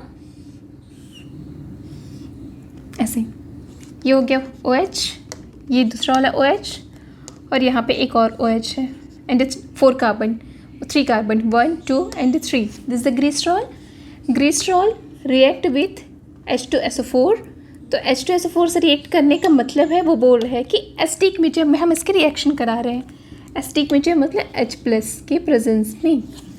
अब आप मुझे बताओ कि ये जो H+ है वो कहाँ पे अटैक करना चाहिए। आपके पास अटैकिंग पोजीशन दिख रहा है, ये पोजीशन हो सकता है 1, इसको भी सेम ही है तो इसको भी आप 1 लो, और ये है सेकंड पोजीशन। तो मेरे पास दिख रहा है कि 2 पोजीशन है जहाँ H+ आके अटैक कर सकता है, ठीक है। तो फिर से सोचो GOC से कि कहाँ पे जाना ज़्यादा बेटर होगा। तो देखो, अगर मैंने इस H को यहाँ ले गए तो ये तो हुआ मेरा फर्स्ट स्टेप, और पॉसिबिलिटीज़ है कि ये जो H है वो यहाँ पे अटैक कर रहे हैं ना, तो ये हो जाएगा आपका +2। आपको ये पता है कि जब H जो है वो OH में जाके अटैच होगा तो क्या होगा, वाटर मॉलिक्यूल बनेगा और वाटर मॉलिक्यूल्स को निकालना होगा हमें। तो जैसे ही वाटर मॉलिक्यूल बना, जैसे यहाँ पे किए तो यहाँ पे H2O बन गया, यहाँ पे करते हो तो यहाँ H2O बन गया। तो वाटर मॉलिक्यूल निकालने के बाद सपोज़ इसको देख लेते हैं एक बार, ठीक है। सपोज़ मैंने ना यहाँ पे अटैच कराया, यहाँ पे अटैच किया तो ये क्या बन गया, ये H+ आया, इस ऑक्सीजन पे अटैक मारा और इसको बना लिया H2O। H2O बनती है क्योंकि H2O अपने आप में स्टेबल होता है, दैट्स वाई यहाँ से H2O निकल जाएगा, क्या करके, यहाँ से इलेक्ट्रॉन्स को लेके निकलेगा। तो आफ्टर ऑल देख रहे हैं कि बनना क्या है हमारा, कार्बोकेटायन। तो अब आप बताओ, एक बार कार्बोकेटायन यहाँ पे बन रहा है, ये वाला पे अटैक करता है सेकेंड पोजीशन पे, तो कार्बोकेटायन यहाँ पे बनेगा, ठीक है। और अगर यही चीज़ मैं फर्स्ट केसेस ले लूँ कि हाइड्रोजन ने अटैक किया इस पोजीशन पे, तो कार्बोकेटायन कहाँ पे बन जाएगा, इस वाले पोजीशन पे। मतलब यहाँ से H2O बना, H2O बना है, इसने ले लिया, तो एक बनेगा यहाँ पे कार्बोकेटायन। अब यहाँ से आपको पक्के से क्लियर हो गया होगा कि ये वाला कार्बोकेटायन ज़्यादा स्टेबल है या ये वाला कार्बोकेटायन, ठीक है। ये जो कार्बोकेटायन है इसको आप बोलते हो प्राइमरी कार्बोकेटायन, और ये वाले जो कार्बोकेटायन है उसे आप बोलेंगे सेकेंडरी कार्बोकेटायन, ठीक है, क्योंकि यहाँ दो ग्रुप है ना जो इस कार्बोकेटायन को स्टेबलाइज कर रहा है। और जीओसी से पता है कि कार्बोकेटायन की स्टेबिलिटी में tertiary carbocation is more stable than secondary carbocation than primary carbocation. ऐसे केसेस में मैं सीधे से बता सकती हूँ कि इस पोजीशन पे अटैक करने से जब वाटर मॉलिक्यूल निकलेगा तो वेरी स्टेबल कार्बोकेटायन का फॉर्मेशन होगा। यही रीज़न है कि अटैक कहाँ पे करेगा, ऐसे वाले पोजीशन पे, सेकंड पोजीशन पे, ठीक है। ये तो समझाने के लिए लिख दिया था, बाकी तो हमें देखना है मेन रिएक्शंस। तो सबसे फर्स्ट जो स्टेप है उसमें मेरे पास बनता क्या है, ये OH होगा, यहाँ पे भी OH, और यहाँ पे फॉर्मेशन होगा कार्बोकेटायन का। इतना चीज़ें क्लियर हो गया, ठीक है। यहाँ पे कार्बोकेटायन का फॉर्मेशन होगा, यहाँ पे हाइड्रोजन है, यहाँ पे भी हाइड्रोजन है, ये हाइड्रोजन एंड हाइड्रोजन। इतना होने के बाद होता क्या है, इस कार्बोकेटायन को स्टेबलाइज किया जाएगा, ठीक है। नेक्स्ट स्टेप में क्या करेंगे, इस कार्बोकेटायन को स्टेबलाइज करेंगे, और स्टेबलाइजेशन के लिए क्योंकि मैंने एसिडिक मीडियम से H+ लिया था, इसलिए अब क्या होगा, एक H+ रिमूव भी करना होगा। तो 1 H+ रिमूव कर देंगे, कोई भी आप कर सकते हो, ये वाला कर लिया मैंने। तो H+ रिमूव करते ही यहाँ का जो इलेक्ट्रॉन है वो इसको दे देंगे। ऐसे कंडीशन में फॉर्मेशन हो जाता है कुछ इस टाइप के स्ट्रक्चर का होगा। इतनी चीज़ें तो मुझे समझ आ गई है ना। यहाँ पे OH है अभी भी, अब याद से उसे लिखते जाइएगा। अब आप देखो कि किस टाइप के स्ट्रक्चर का फॉर्मेशन हुआ है अभी। इसको क्या बोलते हो आप, कौन सा स्ट्रक्चर बोलते हो, यहाँ पे इन है और यहाँ पे ऑल है, इसे हम बोलते हैं इनॉल बोलते हैं। और बहुत फेमस रिएक्शन है इनॉल, कीटो इनॉल में टॉटोमेरिज्म शो करता है ना। तो बस वही करानी है। अब कीटो इनॉल में टॉटोमेरिज्म शो कराने के लिए हम क्या करेंगे, ये जो ऑक्सीजन है इसमें ये डबल बॉन्ड यहाँ पे चला जाएगा, ऐसे ये नेगेटिव चार्ज, ये हाइड्रोजन निकल के यहाँ पे अटैच हो जाएगा, कीटो इनॉल स्ट्रक्चर का फॉर्मेशन होगा। मतलब इस स्ट्रक्चर को कुछ ऐसा भी लिखा जा सकता है, डबल बॉन्ड, और वो जो हाइड्रोजन है वो बाहर हो गया, हाइड्रोजन बाहर जा करके यहाँ पे अटैच हो गया है ना। वो आने वाला जो हाइड्रोजन है वो ऐसे कुछ समथिंग। तो इतना तक तो हमें बहुत अच्छे से समझ आ गया है कि कुछ इसको आप टॉटोमेरिज्म बोल सकते हैं। कीटो इनॉल टॉटोमेरिज्म हुआ और इस प्रकार से स्ट्रक्चर का फॉर्मेशन हो गया है, ठीक। आफ्टर दैट इसके बाद क्या करेंगे, यहीं पे ही फिर से H+ का रिएक्शन कराएंगे, क्योंकि एसिडिक मीडियम में बार बार H+ आएगा। अब H+ के लिए कौन सा साइड्स दिख रहा है आपको, H+ के लिए जो मुझे साइड्स दिख रहे हैं वो है ये वाला हाइड्रोजन, सॉरी ये वाला ऑक्सीजन पे अटैक करेगा, उसी पास लोन पेयर है। तो जैसे ही वो वहाँ पे अटैक किया तो फॉर्मेशन हो जाएगा क्या, ऑक्सीजन हाइड्रोजन, यहाँ से हाइड्रोजन हाइड्रोजन था, और यहाँ पे हो जाते हैं आपकी OH and H। अब ऑक्सीजन में फर्दर पॉजिटिव चार्ज ये होल्ड नहीं करेगा, तो यहाँ से ये इलेक्ट्रॉन्स ले लेगा और अपना सेपरेट हो जाएगा। जैसे ही ये H2O रिमूव हुआ, बाहर निकला सेपरेट होके, तो फिर जो स्ट्रक्चर का फॉर्मेशन हुआ मेरे पास वो था क्या, डबल बॉन्ड OH। सिंपल इसे एल्डिहाइड लिख देते हैं अभी, तो ज़्यादा क्लियर हो जाएगा, है ना। अगर मैं देखूं तो अब जो रिएक्शंस बनने वाले हैं वो है क्या, इस कार्बन पे आया पॉजिटिव चार्ज, ये तो है, और यहाँ पे HO, यही है। पॉजिटिव चार्ज कहाँ पे आ गया, इस वाले कार्बन के पास, यहाँ पे फर्दर हाइड्रोजन एंड हाइड्रोजन, ठीक। अब क्योंकि मेरे रिएक्शन में मैंने थोड़ी देर पहले H+ लिया था, और मैं पहले भी बताती हूँ कि सोल्यूशन में H+ आता है तो उसको बाहर निकालना भी होता है ना। तो फिर से एक H+ जो है वो रिमूव होगा और अपना इलेक्ट्रॉन इधर कार्बोकेटायंस को दे देगा। तो यहाँ से H+ रिलीज़ हुआ, और जो हमारे पास फाइनल स्ट्रक्चर मिला वो था क्या, डबल बॉन्ड, यहाँ पे एक कार्बन और ये carbon, double bond and hydrogen. तो इसका फॉर्मेशन हो गया, और यही जो है वो आगे रिएक्शन में रिएक्ट करेगा, किसके साथ रिएक्ट करेगा, एनिलीन के साथ। अब देखते हैं आगे का स्टेप क्या होता है ना। ये था फर्स्ट स्टेप। एंड स्टेप 2 में क्या होगा, स्टेप 2 में मेरे पास है एनिलीन, हमें बनाना क्या है, क्विनोलिन। अब क्विनोलिन का स्ट्रक्चर क्या होता है पहले तो पता होना चाहिए ना। क्विनोलिन का स्ट्रक्चर है, एक तो पूरा बेंजीन ग्रुप होगा और उसके साथ में 6 मेंबर रिंग पेरिडीन टाइप का कॉम्बिनेशन होगा, ठीक है। पूरा एरोमेटिक होता है, प्लेनर होता है, उतना ब्रेन में रखना है मुझे। अब हुआ क्या, यहाँ पे है एनिलीन ग्रुप। अब यही एनिलीन ग्रुप से रिएक्ट करेगा ये वाला कंपाउंड जो हमने नया बना रखा है। तो जब वो एनिलीन से रिएक्शन करता है, उसे थोड़ा ऑर्गेनाइज तरीके से लिख लेते हैं जिससे ज़्यादा क्लियर होगा। कुछ ऐसे, ये हो गया ये वाला, ठीक है, डबल बॉन्ड कार्बन, ये कार्बन डबल बॉन्ड, यहाँ से हाइड्रोजन और ये है कार्बन, दैट्स इट। ऐसे लिख सकते हैं। अभी होता क्या है, ड्राइविंग फोर्स फिर से देखो कैसा होगा कि ये जो ऑक्सीजन है वो इस इलेक्ट्रॉन्स को अपने साइड पे अट्रैक्ट करेगा। जैसे ही वो अट्रैक्ट किया तो इस कार्बन पे आ जाएगा क्या, partially positively charge. Partially positively charge के कारण से फिर ये इलेक्ट्रॉन स्विच करेगा इधर, और फिर ये हो जाएगा इलेक्ट्रॉन डेफिशिएंट, और नाइट्रोजन के पास तो लोन पेयर्स है, तो वहाँ से अटैक करके ऐसे रिंग फॉर्मेशन की प्रोसेस जो है वो स्टार्ट हो रही है, बोल सकते हैं आप, रिएक्शन स्टार्ट हो रहा है। तो इतना रिएक्शंस करके कॉम्बिनेशन हो जाएगा और फॉर्मेशन होगा किसका,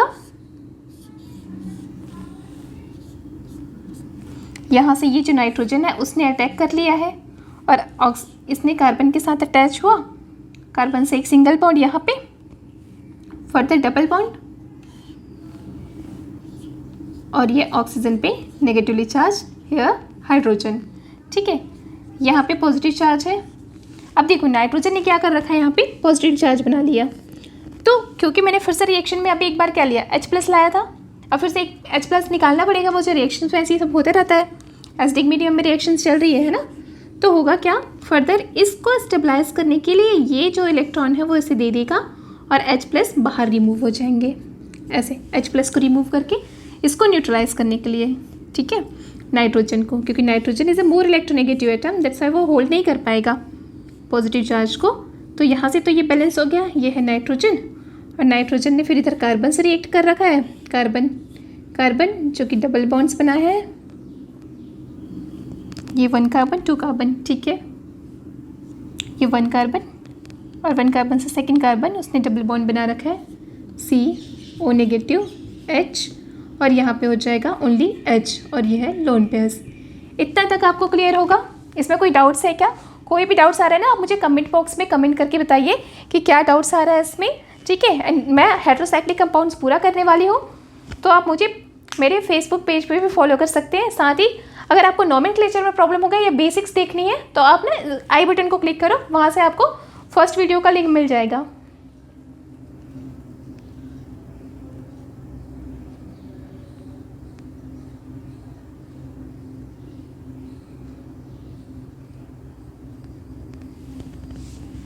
यहाँ तक की प्रोसेस कंप्लीट है। इसके बाद होगा क्या, फिर से सोचते जाते हैं कि क्या हो सकता है, पॉसिबिलिटीज़ क्या क्या चीज़ें हैं।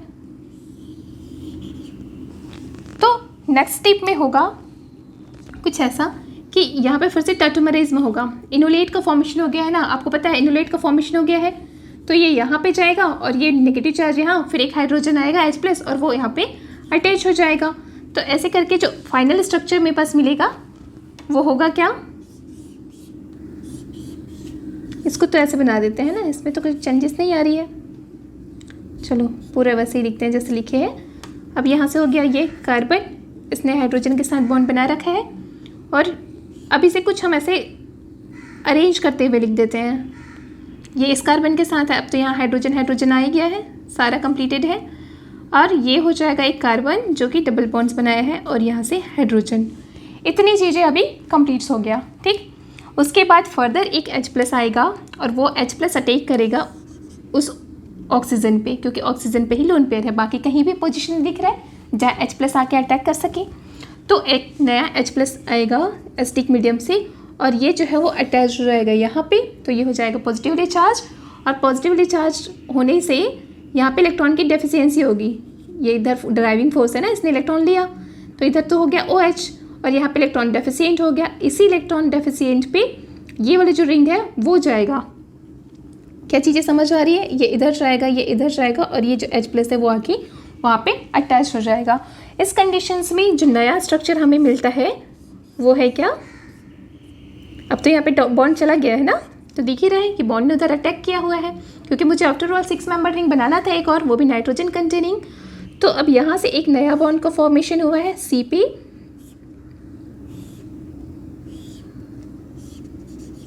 ये इतना होगा और लोन पेयर है ही अभी भी इसमें, और साथ ही आप बोल सकते हो यहाँ पे OH। तो एक नया स्ट्रक्चर है जिसका फॉर्मेशन हो गया साइक्लाइजेशंस के थ्रू।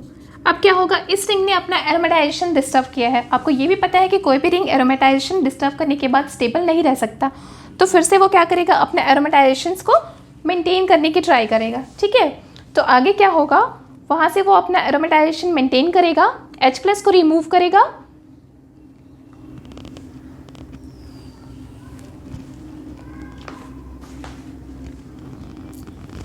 H प्लस को रिमूव करने के बाद ये अपना मेंटेन करेगा एरोमेटाइजेशन ऐसे। तो आफ्टर दैट H प्लस उसने फर्दर रिमूव किया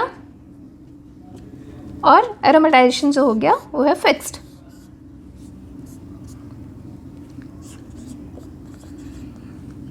यहाँ तक का तो हमने कर लिया, बहुत इजी था। बस अभी मैं बहुत धीरे धीरे समझा रही हूँ ना, इसलिए आपको लग रहा होगा कि बहुत कॉम्प्लिकेटेड है, पर बिल्कुल सिंपल स्टेप था। ये फर्स्ट स्टेप यहाँ से कंप्लीट होता है, ओनली ये वाला प्रोडक्ट हमें बनाना था, इसकी रिएक्शन हमने एनिलीन से करा दिया। ठीक है, होप इतना तो आपको बहुत अच्छे से समझ आ गया है। बस पेरिडीन बनने ही वाला है अपना। आगे क्या करेंगे ये स्टेप नोट कर लिया ना, वीडियो पॉज करके नोट कर लो। ठीक है, फिर होगा क्या, बस इतना ही रिएक्शन था, ज़्यादा कुछ नहीं है, क्योंकि मैंने पूरा 1 बाय 1 बताया इसलिए ज़्यादा बड़ा लग रहा है, वो 1 स्टेप का ही है। अब मेरे पास तो इतना स्ट्रक्चर फॉर्म हो ही गया है। यहाँ से कार्बन, ये OH, कार्बन कार्बन नाइट्रोजन, ये NH, लोन पेयर्स है अभी। ठीक है, फर्दर इसकी रिएक्शन कराई जाती है, क्योंकि अब मुझे इसको भी एरोमेटिक बनाना है, क्योंकि मुझे पता है क्विनोलिन का स्ट्रक्चर कैसा है, उसी वे में जा रहे हैं हम। अभी भी मीडियम एसिडिक है तो H प्लस आएगा फर्दर, ये H प्लस जो है वो अटैक करेगा इस वाले ऑक्सीजन के पास एंड फिर से क्या बना लेगा, वाटर मॉलिक्यूल्स। एंड जैसे ही वाटर मॉलिक्यूल्स का फॉर्मेशन हुआ,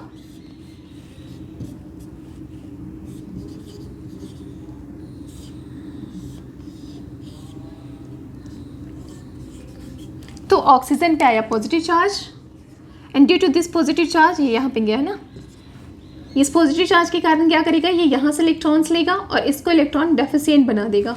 ठीक है, वहाँ से इलेक्ट्रॉन लेके क्या करेगा, इलेक्ट्रॉन डेफिशिएंट बना लेगा। अब यहाँ पे तो हाइड्रोजन है ही, तो अब फर्दर रिएक्शंस में क्या होता है, आगे रिमूव होगा H2O और फिर रिएक्शन आएगी जिसमें ये तो है एरोमेटिक मेरा NH। इतनी चीज़ें क्लियर है। अब यहाँ से एक H प्लस बाहर जाएगा और H प्लस बाहर जाके यहाँ पे एक नया बॉन्ड्स बनाएगा और एक नया बॉन्ड्स का फॉर्मेशन हो गया। ठीक, अभी भी मुझे पता है कि रिएक्शंस कंप्लीट नहीं है, यहाँ पे लोन पेयर बचे हुए हैं, हाइड्रोजन है और एरोमेटिक रिंग भी बनानी है, पर कैसे करें। तो अब नीड होगी किसकी, ऑक्सीडाइजिंग एजेंट की। तो पहले भी मैंने बोला था कि इन दिस रिएक्शन जब हम सिंथेसाइज करते हैं, तो जब पहले मैंने रिएक्शंस लिखाया था तो वहाँ पे बोला था एक ऑक्सीडाइजिंग एजेंट का यूज़ करते हैं, कौन सा, नाइट्रोबेंजीन C6H5NO2। नाइट्रोबेंजीन का यूज़ किया जाता है, किस टाइप का यूज़ करते हैं उसको, एज ए ऑक्सीडाइजिंग एजेंट। जैसे ही ऑक्सीडाइजिंग एजेंट हम लेंगे तो क्या हो जाएगा, ऑक्सीडेशन होएगा। ऑक्सीडाइजिंग एजेंट लेते ही और फिर फॉर्मेशन हो जाएगा डबल बॉन्ड्स की, किनके बीच में, यहाँ का और यहाँ का वो ग्रुप निकलेगा और एक बॉन्ड का फॉर्मेशन हो जाएगा। ठीक है, तो फिर बन गया हमारा क्विनोलिन, एक यहाँ बॉन्ड और एक यहाँ बॉन्ड्स, और बन जाता है आपका क्विनोलिन। तो ये था सिंथेसिस ऑफ क्विनोलिन। तो हमने क्या किया इस वीडियो में, detail information about the synthesis of pyridine, synthesis of quinoline and synthesis of indole.